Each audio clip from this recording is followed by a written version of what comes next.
Hi friends, இன்றைக்கி நம்ம பார்க்க போகிற படத்தோட பேர் வந்து பார்த்திங்கன்னா ரவுடி ஜனார்த்தனன் அப்படிங்க. ஜனார்த்தனன் அதான் பார்த்திங்கன்னா இது கன்னடாவில் ரிலீஸ் ஆகுது.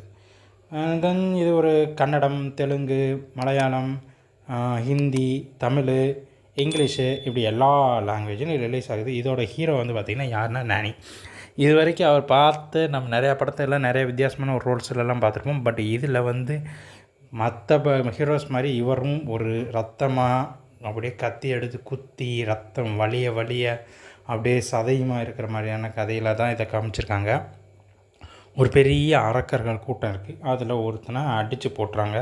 ஸோ அவன் தலையை வெட்டும்போது அவன் அப்படியே விலகி அவன் கத்தி எடுத்து அவனுக்கு எதிர்த்தாப்பில் இருக்கவனை குத்தி கொண்டுடலாம்.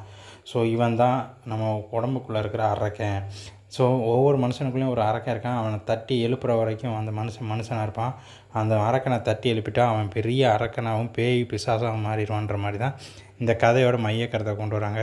ஸோ காலமும் சூழ்நிலைகளும் வந்து பார்த்திங்கன்னா ஒருத்தனை எந்த மாதிரி மாற்றுது அப்படின்றது தான் இதோட முக்கிய கருத்து.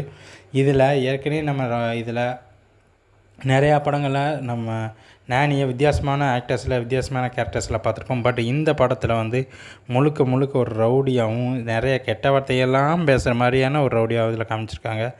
நான் எப்பயுமே வந்து நான் எதிர்பார்க்குறது ஒரு நல்ல படங்கள் கொடுங்கன்னா நீங்கள் நல்ல படங்கள் கொடுக்குறீங்க. ஆனால் இந்த கத்தி ரத்தம் வேணாமே. ஏன்னா இதை பார்க்குற இப்போ இருக்க ஜென்ரேஷன் எல்லாமே அதை நோக்கி மூவ் ஆகிற மாதிரியே தெரியுது.